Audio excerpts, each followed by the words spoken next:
Hey, Emmanuel back here for another short video. Now, what I just want to really discuss about is how much of a deposit is needed when purchasing a property.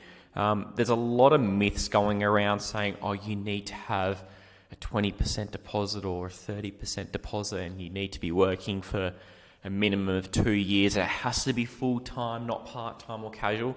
That's all wrong. So generally the absolute minimum deposit you can get a home loan, depending on your circumstances, is as little as 2%.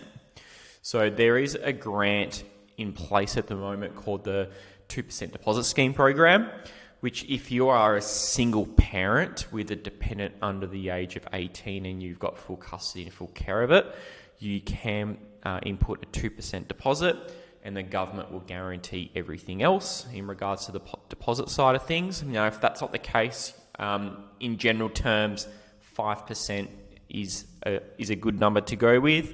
So you can purchase a property. If you're a first home buyer and sometimes a second home buyer, a 5% deposit will make it work. So what you would need to do is have your 5% deposit. There are some grants in place for home buyers like yourselves, where if you do have that 5% deposit, the government will guarantee the remaining 15%.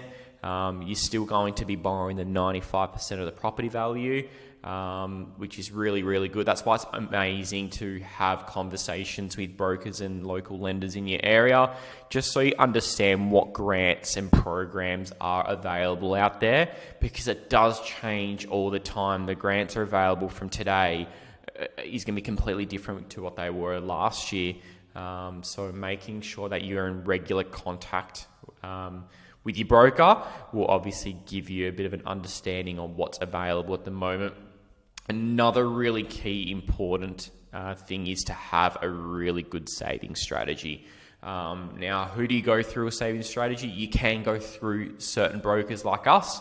What we'll do is we'll actually provide you an Excel sheet, and it will just be your responsibility to be as truthful to yourself and input those specific details that the Excel sheet asks you, and it will give you a bit of an understanding on what you need to do to be able to save that deposit. So if your budget is wanting to purchase something for $600,000 and for some reason you want to get a deposit of $35,000, you're starting for zero. If you input that $35,000 in a budget calculator or a budget tool like the Excel sheet that we can give you, it will tell you how long it's going to take to be able to save that $35,000.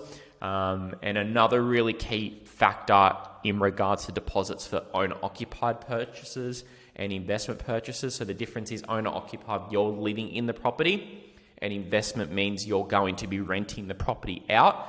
The deposits can vary. In most cases for investment, minimum deposit is a 10% deposit, where an owner-occupied general terms is 5% deposit. So that's a bit of a rundown of what deposits are needed. Now, I guess the next step would be for you is if you want to take some action and get that saving strategy in place, or you want to have a conversation in getting some assistance with government grants and whatnot, speak to a broker. Speak to your broker, have that conversation, even if you're 2, 3, 4, 5, 6 months away till you're getting actually serious about purchasing, so you can start the process as soon as possible. Thanks, guys.